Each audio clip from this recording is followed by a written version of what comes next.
A rancher came to buy a rifle and found a woman bound and bleeding in the gear closet instead. The sun hung low over the wide plains, turning the grass into a sea of dull gold. A cold wind moved across the open land and carried dust along the road like thin smoke. It was the kind of evening that made people hurry home, close their doors, and keep their thoughts to themselves. A rancher named Eli Mercer rode in a slow, careful way. His horse was strong, but Eli held the reins tight as if the world might suddenly pull away. He had told himself this trip was simple. Ride to the old trading place near the creek, look at a rifle, pay the money, and ride back before dark. But his mind kept replaying the same fear. If I don't buy it, I can't protect the ranch. If I buy it, they'll think I'm ready to fight them. Eli's ranch sat far from town. That was the point of ranching. Space, quiet, freedom. Yet lately, the quiet had felt wrong. Strangers had been seen on the far hills. A wagon trail that used to stay empty now showed fresh tracks every week, and some nights, Eli heard hoofbeats that stopped just beyond the fence line. He reached the trading place near the creek. It wasn't a real store, more like a few buildings made from old boards, a shed for tools, and a small cabin where people met to trade supplies. The man who sold rifles and gear, Harlan Pike, had built his business far from the eyes of the town. Harlan came out as Eli approached. He had narrow eyes and a smile that never felt warm. Mercer, Harlan said, like the name tasted bitter. Thought you'd come sooner. I'm here now, Eli replied. He tried to keep his voice steady. You said you got a rifle? Harlan stepped aside and pointed toward the cabin. Inside. You'll want to see it. Eli led his horse to the post and tied the rope. His hands felt stiff in the cold. He followed Harlan to the cabin's porch. Before Eli stepped in, he noticed something odd.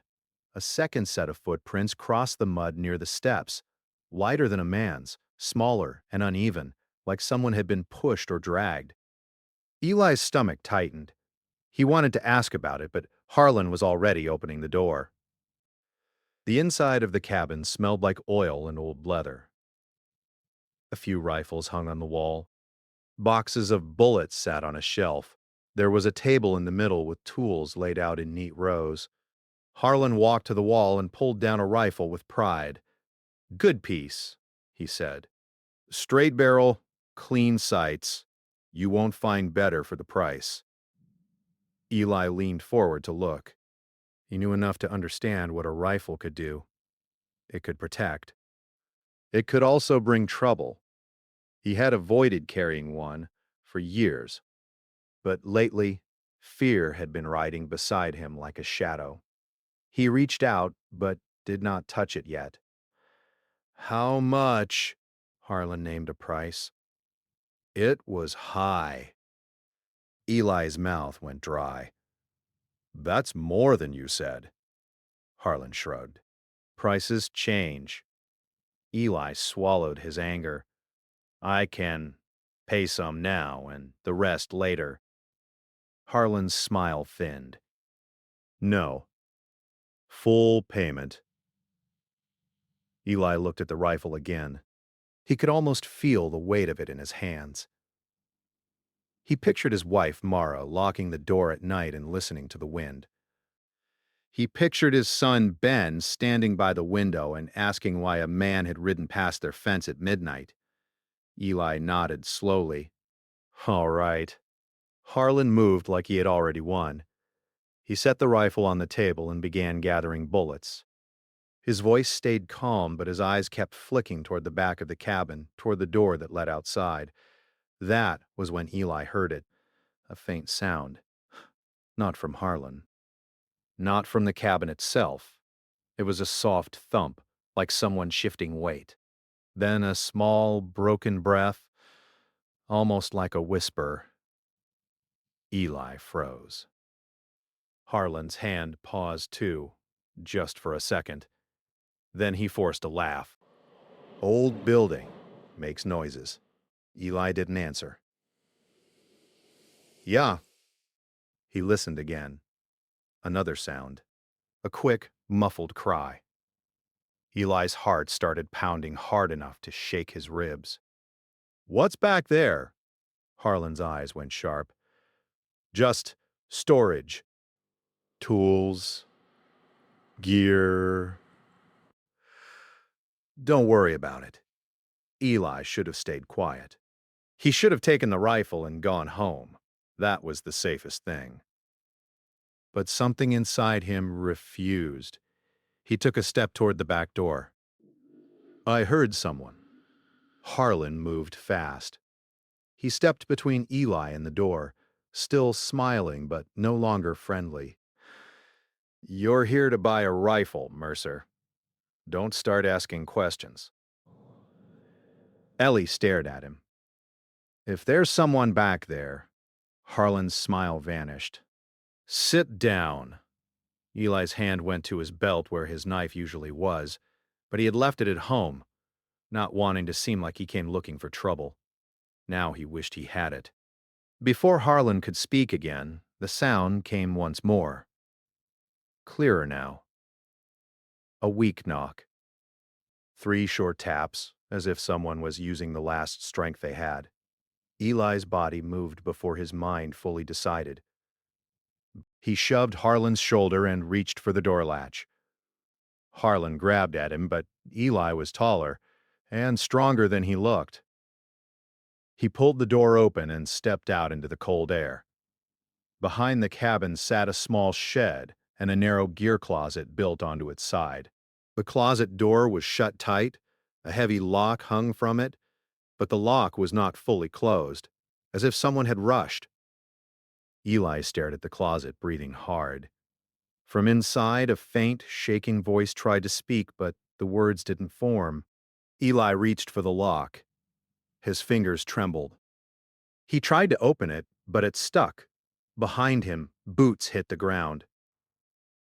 Harlan had followed. Mercer, Harlan said quietly, in a voice that carried danger. Walk away. Eli turned. There's a person in there. Harlan's eyes were flat. Not your problem. Eli felt fear, but something stronger rose beside it. Anger, maybe, or plain human decency. If you did something, Harlan's hand went to his coat, where a small pistol shape pressed against the fabric. Last chance. Eli's mouth went dry. He could almost hear his own heartbeat. Then another sound broke the tense air. A horse's hooves on the road, coming near. Not fast. Steady. Harlan glanced toward the road. That tiny moment of distraction was all Eli needed. Eli turned back, yanked the lock, and the metal snapped open with a sharp click. He pulled the closet door wide. Inside, the light was dim. It took a second for Eli's eyes to adjust. A woman lay on the floor, her hands tied, her hair messy, her face pale. There were marks on her wrists where rope had rubbed.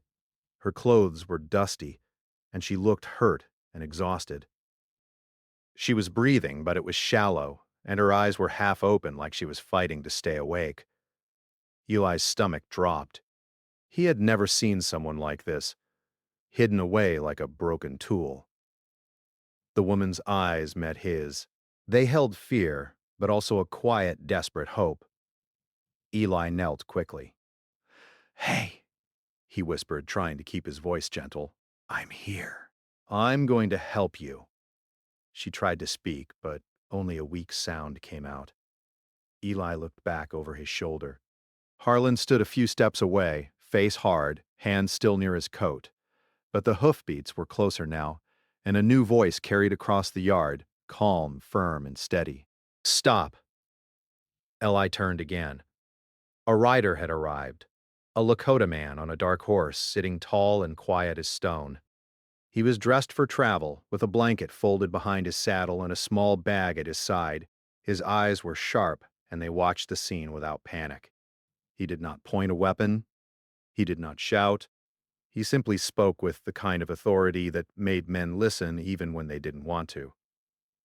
Harlan's posture shifted. He forced a laugh again, but it sounded fake. Just a misunderstanding. The Lakota rider's gaze moved from Harlan to Eli, then to the woman on the floor.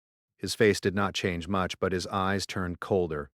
Eli felt strangely relieved, as if someone capable had stepped into a storm. The rider dismounted slowly, keeping his hands visible. He looked at Eli and nodded once, a small sign of respect and understanding. Eli swallowed. "I didn't know," he said quickly. "I came to buy a rifle. I found her in there." The Lakota man stepped closer, careful and controlled. He spoke in simple English, measured and clear. "You did the right thing by opening the door." Harlan shifted his feet, his eyes moving from Eli to the rider. "This ain't your business," he snapped. The Lakota man's voice stayed calm. "A hurt woman is everyone's business." Eli looked down at the woman again. She blinked slowly, as if the world was too heavy to hold. Eli reached for the rope on her wrists, but he hesitated, worried he might hurt her more.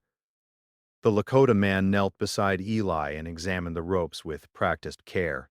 He pulled a small, sharp blade from a sheath and said quietly, "Hold her hands steady. Do not pull."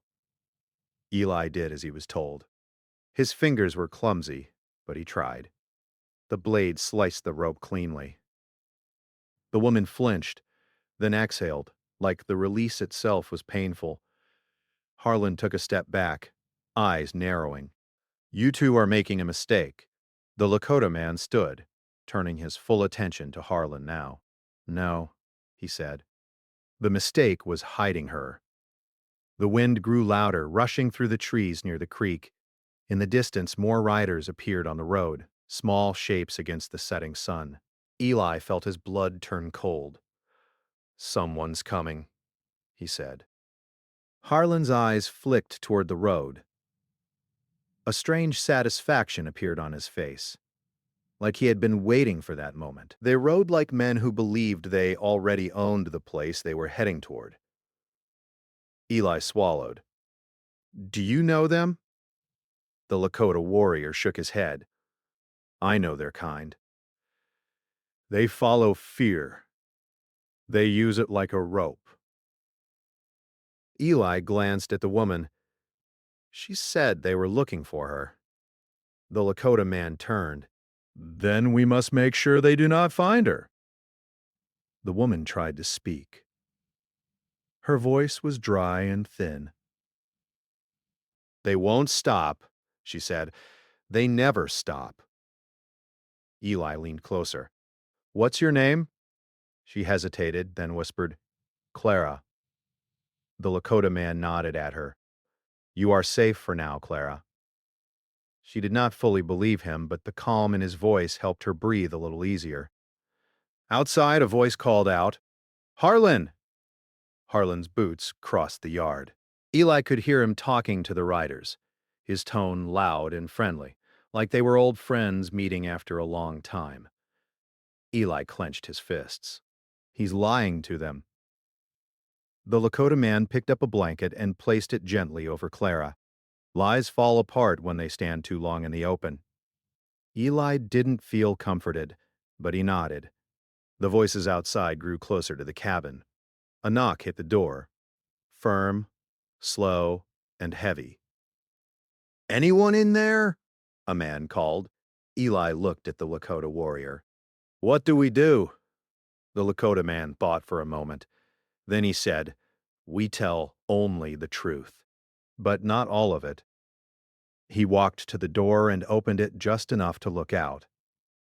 3 men stood on the porch. Someone, their clothes were dusty, their faces hard. Their eyes moved past the Lakota man and tried to look inside the cabin. "We're looking for a woman," one of them said. "She ran through this area. Hurt. Confused. Dangerous." The Lakota warrior's voice stayed calm. There is a woman here. She was hurt and hidden in a closet. The men exchanged looks. One of them frowned. By who? Harlan, the Lakota man said.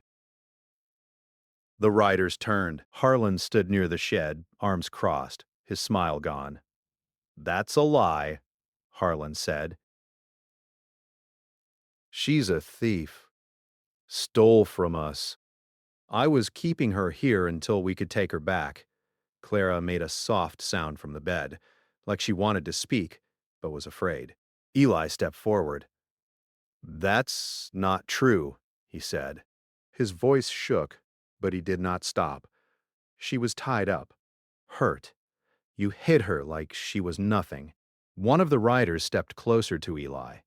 You don't know what you're talking about, rancher. The Lakota man raised a hand slightly, not a threat, just a signal to pause. If she stole, she should be judged by people who listen, not hidden. Not hurt. The wind blew between them, cold and sharp. The men hesitated. Finally, the one in front said, We'll take her. The Lakota man shook his head. Not like this. Not tonight. The rider's eyes hardened. You don't decide. The Lakota man's voice did not change. The land decides. The night decides. You ride into darkness. You don't see what waits for you. Eli didn't fully understand what he meant, but the riders did. They glanced at the hills and trees around the ranch. Shadows were growing long. The quiet of the land felt heavy, like something listening. Harlan shifted. They're wasting time, he snapped. Take her and go. The riders looked back at Harlan. Their leader frowned. Why were you hiding her? Harlan opened his mouth and closed it. The Lakota man spoke again. Because she knows something you do not want others to hear. The riders went still. Eli felt the air tighten. The leader turned slowly toward the cabin. What does she know? Clara gathered her strength. Her voice was weak, but it carried. You use the trade roads, she said. You stop wagons. You scare people into giving up their goods. You leave them stranded. Sometimes worse. The men's faces changed. Not with anger, but with worry. The Lakota man nodded. This is why she was tied. The leader took a step back. We don't need trouble from traders or towns. You already have it, Eli said quietly. Silence fell. The riders looked at each other. They were not brave men. They were men who liked easy power. Finally, the leader said, We don't want to fight. The Lakota man replied, Then leave. Harlan's face went red. You can't just let her go. The leader glared at him. You told us she stole. You didn't say anything about tying her up. Harlan opened his mouth, but no words came. The riders mounted their horses. The leader pointed at Harlan. If trouble comes, it comes to you first. They turned and rode away, their hooves fading into the distance. Eli let out a breath he didn't know he was holding. The Lakota man closed the door and leaned against it for a moment, as if the calm had finally reached him too. Clara's eyes filled with tears. Thank you, she whispered. The Lakota man nodded. You were brave to speak. Eli sat on a chair, his legs shaking. I thought they were going to take her. They almost did, the Lakota man said. Fear makes people strong for a moment. Truth makes them weak for a long time. Eli looked at him. What's your name? The Lakota man hesitated, then said, I am called Tokahi. Eli nodded. I'm Eli. That's Clara. Tokahi looked around the cabin. You live far from others. That's how I wanted it, Eli said. Not sure anymore. Clara tried to sit up. Eli helped her. I need to go somewhere, she said.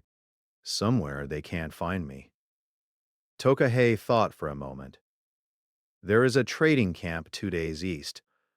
Elders and merchants meet there. People listen there.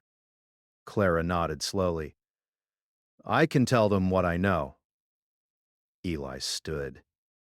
I'll take you. Tokahei looked at him. That is a dangerous path. Eli smiled weakly. Seems like I'm already on it. The night grew deeper.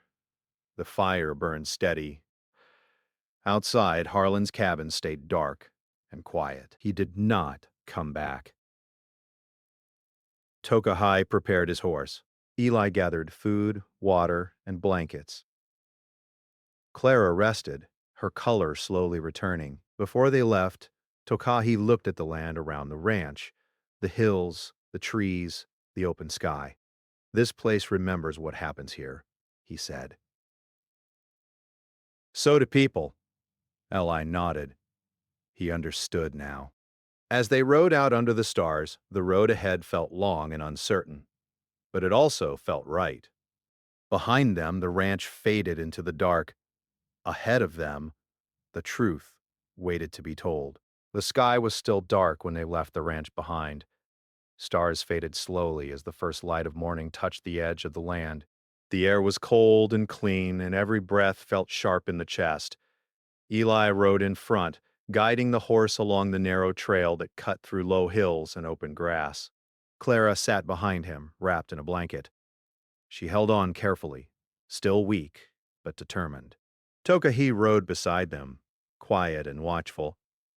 The land felt wide and empty, but Tokahei knew better. He studied the ground, the grass, and the broken twigs along the path. The earth told stories for those who knew how to listen. After a long stretch of silence, Tokahei raised a hand. Eli slowed the horse. What is it? Tracks, Tokahei said. Fresh. Eli's heart dropped. The riders? Maybe, Tokahei replied. Or someone else. Clara tightened her grip on Eli's coat. I told you they wouldn't stop. Tokahei dismounted and crouched near the ground. He touched the dirt, then stood. 2 horses. Not 3. They passed this way before the sun rose. Eli looked down the trail.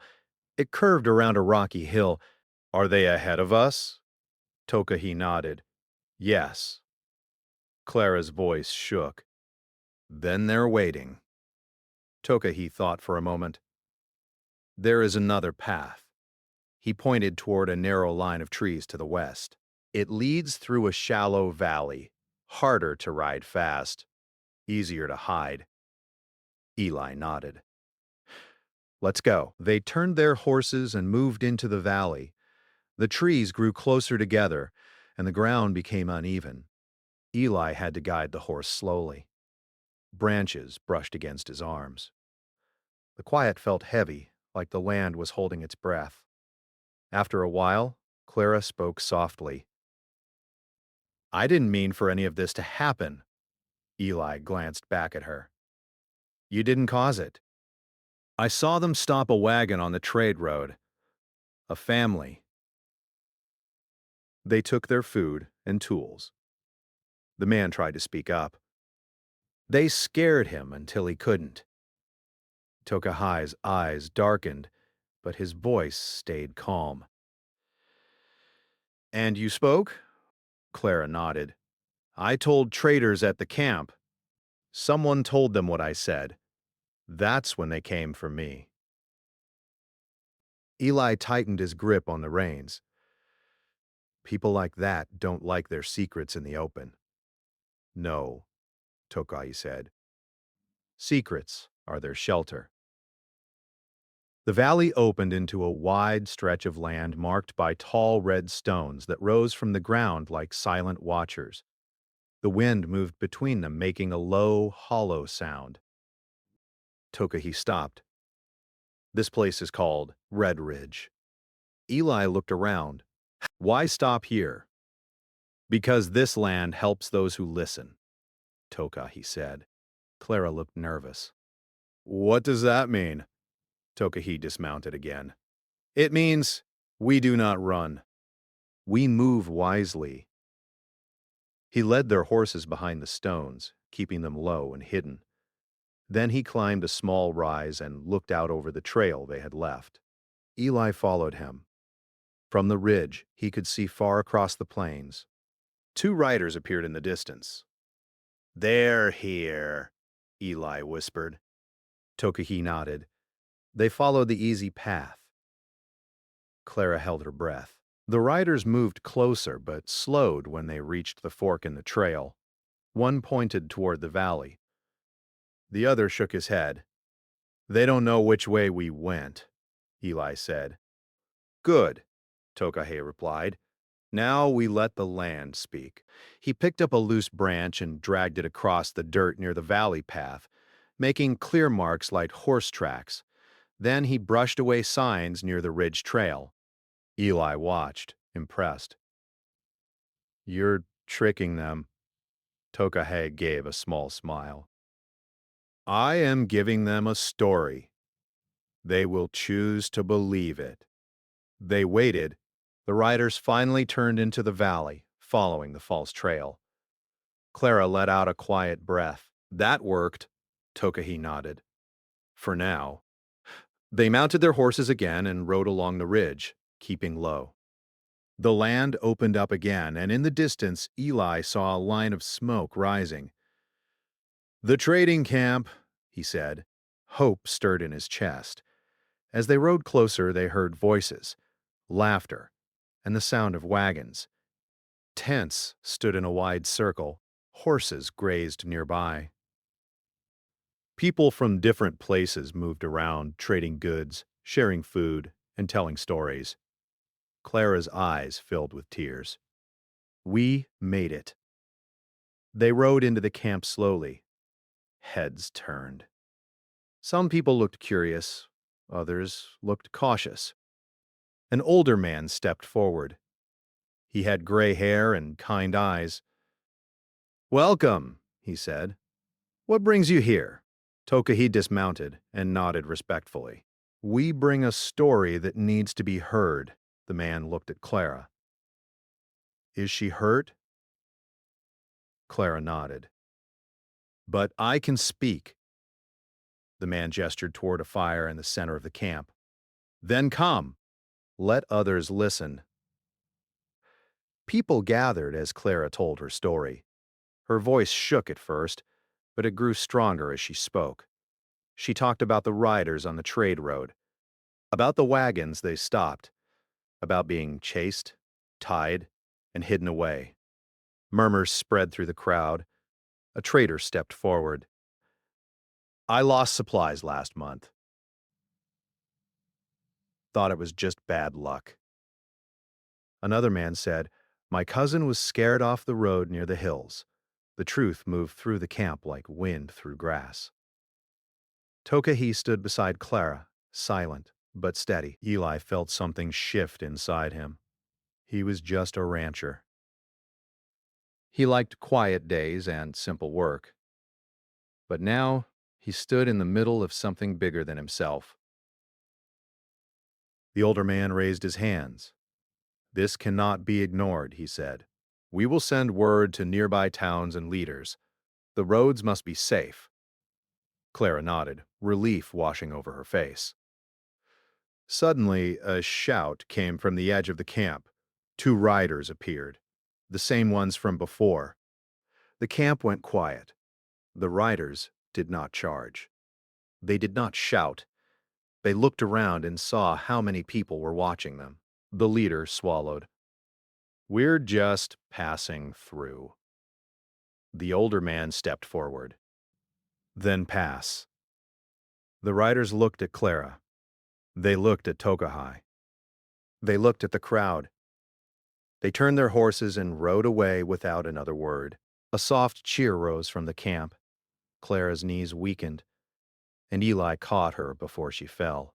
"You did it," he said. "No," she replied. "We did." Tokahi nodded. The truth did. That night, a fire burned bright. People shared food and stories. Laughter returned to the air. Clara rested near the fire, wrapped in a blanket. Her face looked lighter, like a heavy weight had been lifted. Eli sat beside Tokahi. "You didn't have to help us." Tokahi looked at the stars. "The land connects us. When one path is broken, all paths feel it." Eli thought about his ranch, about the quiet nights, about the fear that had pushed him to buy a rifle. "I don't think I need that rifle anymore," he said. Tokahi smiled softly. "Strength is not always something you hold in your hands." As the fire crackled, Eli knew his life would not return to how it was before. But for the first time, that didn't feel like a bad thing. The road behind them was long. The road ahead was open. And the story they started would travel far beyond Red Ridge. Morning came slowly over the trading camp. Soft light touched the tops of the tents and wagons. The fire in the center had burned down to quiet red coals. Birds moved through the nearby trees, and the sound of their wings felt gentle and calm after the long night.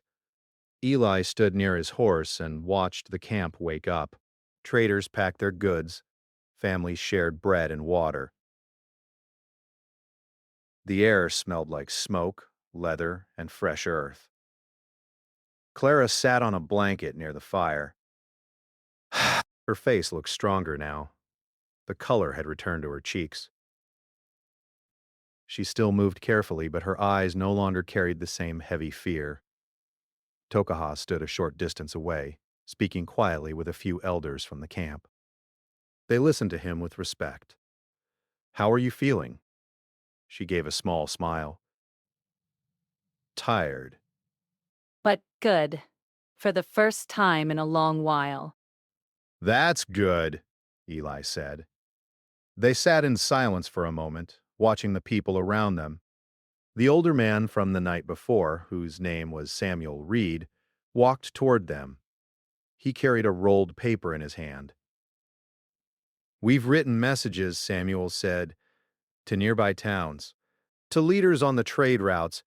People will hear about what happened." Clara nodded. "Thank you." Samuel looked at Tokahi, who joined them. "And thank you as well. Your calm kept this camp safe." Tokaha bowed his head slightly. "Safety grows when people stand together." Samuel smiled. Wise words. A young trader ran toward them.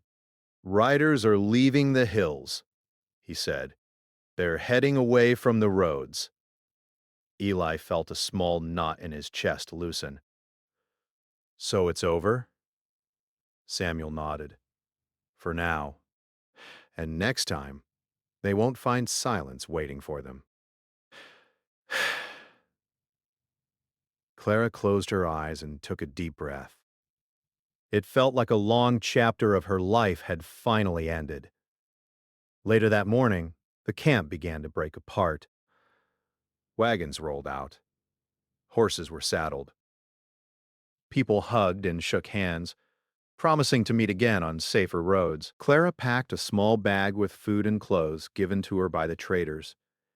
She looked at Eli. "I don't know how to thank you." Eli smiled gently. "You already did. You spoke. That took more courage than anything I did." She nodded. "What will you do now?"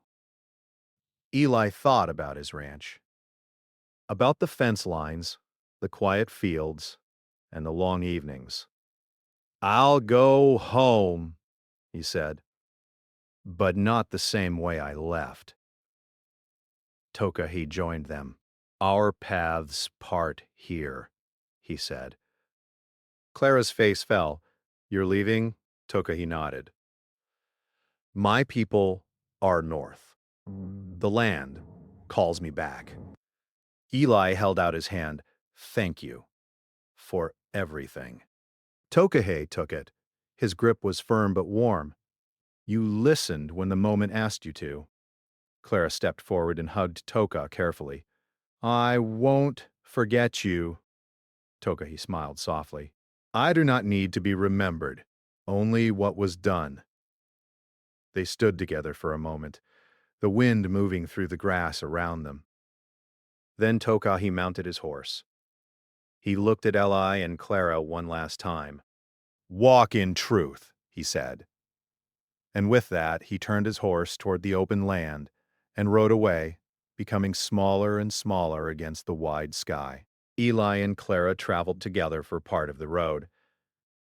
Clara planned to stay near a small town where traders and families often passed. She wanted to help others who traveled the roads. She wanted to be someone who listened. When they reached the place where their paths split, they stopped. This is me, Clara said. Eli nodded. You'll be all right, she smiled. So will you. They said their goodbyes, and Eli watched her walk toward the town, standing tall even though her steps were slow. Then he turned his horse toward home. The ranch looked different when Eli returned. The hills were the same. The fence still ran along the field. The wind still moved through the grass. But Eli felt different. Mara ran out to meet him, her face full of worry that turned into relief when she saw him. Ben followed close behind. You're back, Ben said. Eli dismounted and hugged them both. I'm back. That night they sat at the table, and Eli told them the story. He spoke about Clara, about the trading camp, about Tokahai and Red Ridge. Mara listened closely. Ben's eyes grew wide. So you didn't even buy the rifle? Ben asked. No, I found something else instead. Mara reached for his hand. What's that? Courage, Eli said, and neighbors I didn't know I had. Days passed. Then weeks. Word spread across the land. Traders rode the roads with less fear. Families traveled with more confidence. Camps shared news and watched the hills together. One afternoon, a rider came to Eli's ranch. It was Samuel Reed. I thought you'd like to know, Samuel said. The trade routes are changing. People are working together now. No more hiding. No more silence. Eli nodded. That's good to hear. Samuel smiled. It started with a door being opened. After Samuel left, Eli stood by the fence and looked across the land. He thought about Tokahei, riding somewhere under the same sky. One evening, as the sun painted the world in soft orange light, Ben walked beside Eli. Do you think we'll see him again? Ben asked. Maybe, Eli said. But even if we don't, what he gave us stays. Ben thought about that. What did he give us? Eli rested his hand on the fence. A reminder that doing the right thing matters, even when it's hard. Ben nodded slowly. Far away, Tokare rode along a river where the water reflected the sky. He stopped and looked at the land around him. He thought about the rancher who opened a door. He thought about the woman who spoke the truth. He thought about how small choices could change many paths. The wind moved through the grass, carrying the quiet promise of the land. The Lakota man's gaze sharpened too, but not with fear, more like focus. He looked at Eli and spoke quickly, still calm. Get her out, bring her inside. Warmth and water, now. Eli nodded and carefully lifted the woman's shoulders. She was lighter than he expected, like she had not eaten enough in many days. Her head fell against his arm. As Eli carried her toward the cabin, he felt the world change around him. This was no longer a simple trip to buy a rifle. It was something else, something dangerous and real. Behind him, the Lakota warrior mounted his horse again, positioning himself between the cabin and the road. He did not chase the coming riders. He simply waited, like a man who knew the land and knew how trouble moved across it. The sun slipped lower, painting the sky red, and Eli Mercer understood, with a heavy certainty, that whatever was coming next would not be easy. But he also knew he was not facing it alone. The cabin felt smaller once the door closed. Eli laid the woman on the narrow bed near the wall. The fire in the small stove had burned low, so he rushed to add more wood. The flames grew, filling the room with soft light and gentle warmth. The woman's breathing was still weak, but it was steady now. Her eyes opened just enough to look around. Fear still lived in them, but something else appeared too. Relief. The Lakota warrior stepped inside and closed the door behind him. He moved like he carried no hurry, but also no waste. Every step had purpose. Water, he said softly. Eli grabbed a tin cup and poured water from a jug. He held it near the woman's lips. She took small sips, her hands trembling. Outside, the sound of horses grew louder. Eli's heart began to race. "They're coming," he whispered. The Lakota man nodded. "I hear them." He walked to the small window and looked out. 3 riders approached from the road, dark shapes against the fading light.